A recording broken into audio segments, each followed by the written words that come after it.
What's going on, everybody? LK here, back at it again with another video. And today, some more Dragon Ball. So, Dragon Ball actually gets kind of a bad rap for being too easy and like really scrubby.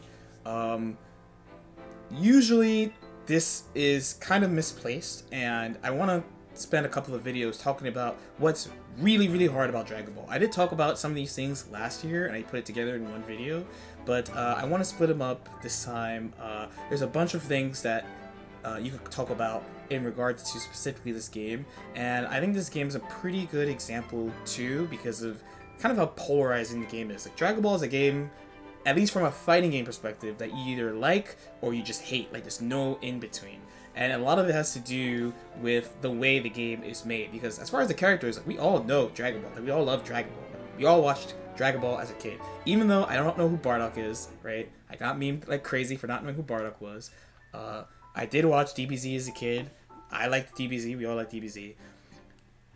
But the way the game is made is definitely rough for some people, including myself. Like, it took me a while to actually get over how this game was made. So one of the first things, and this is really subtle, I'm not going to start with the obvious parts. One of the first really subtle things about this game that makes it hard to play is the risk return, the concept of risk return. So what is risk return? So risk return is basically assigning numbers to your actions, which is how risky do I think this is and what am I going to get out of it, right? You might have heard me in matches like doing stuff and hear me be like, whoa, that was mad risky or something, right? The action aside, I'm not just thinking about the action, but also what happens because of it. And you could assign a number to this. And the issue, and one of the really hard parts of Dragon Ball, and one of the things that I felt kept me down, like, personally, for a really long time, until pretty much like maybe 3 months ago or so, is the risk return in this game is out of control skewed. Why? Because you can combo off everything. So for example, like, if I'm in Sparking and I'm holding Vanish like crazy, and you just did a special move, you're getting smoked. You're getting melted, right? Immediately getting smoked. You're going to take a lot of damage because of the Sparking buff. Or if I'm with Team Gohan here, right? If I DP you, I get a combo off it. So think about Season 2, for example. I have my Season 2 team on the right. This team shows it really in a really extreme fashion. Team Gohan does mad damage, mad corner carry all the time. Everything carries to the corner. And you could snap off pretty much everything. And then it was Universe Fuzzy time. If I hit that character Universe Fuzzy, I could combo into Spirit Bomb with GT Goku, and then you're in a situation where you're just dead, just for getting hit once. Getting hit once leads into bad situations. The reward is very extreme. In this game too, like, damage, like the actual damage aside, because the damage is pretty high in this game, especially once you optimize, the amount of things you can combo off of or get situations off of is extreme compared to other games as well. So, like, in a case where, like let's say in like a Street Fighter-esque, or even like a Grand Blue, because I'm playing a lot of Grand Blue, like this, you wouldn't get a combo off this. But if I actually hit with this, I get a full combo. If I had meter, I could go into level 3. Beams, we generally consider beams to be pretty risky because you can't do stuff on whiff like Ki Blast. But even then, if it hits, you get a combo. You get a combo off it. You get combos off everything. And this even goes into things like defense, movement, everything. So it's Super Dash, right?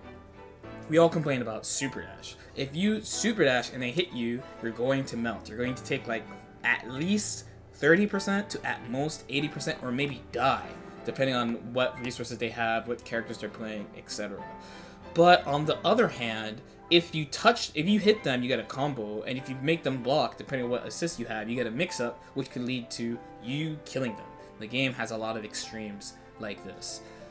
It's kind of built into the game. Like, there's not a lot of games, fighting games in general, where like you get combos off literally everything.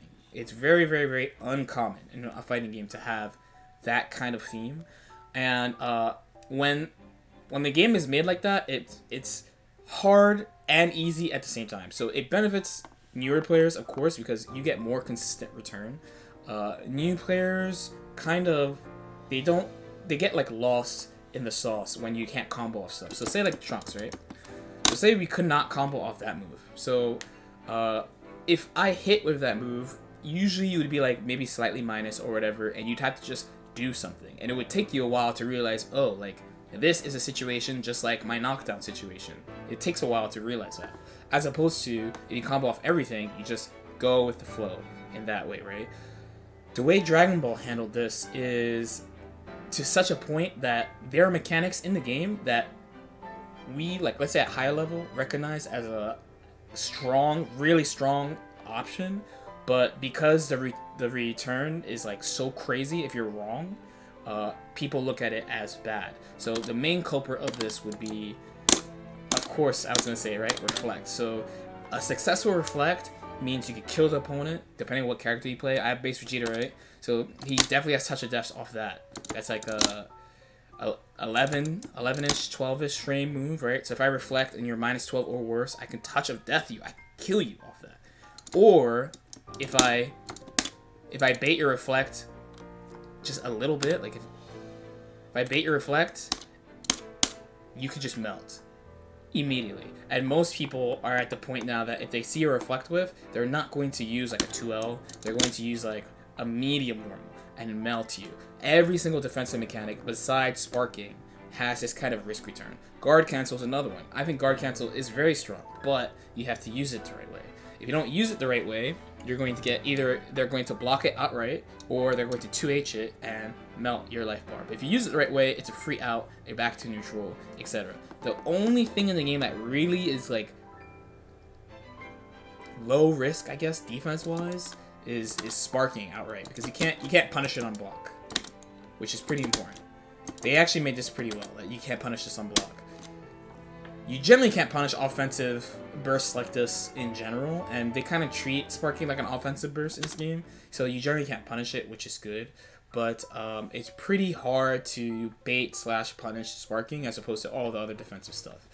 So it's a really low-key way of just like making the game hard, because every choice you make has really, really extreme punishment if you're wrong. And since it's a team game and not a 1v1 game, and the characters, as I've said many times, the characters are generally incomplete. So when you lose a character, you lose a lot. It's a major punishment to lose a character. You lose a chance for mix-up, a chance at damage, a chance to heal for cycling your characters. You lose a lot for losing a character. Hopefully this makes sense. Let me know if you have any questions about risk return. Like I said, I think this is like one of the secret ways the game is like really, really hard. Like and subscribe if you feel like it. And I'll see you next time. Peace out.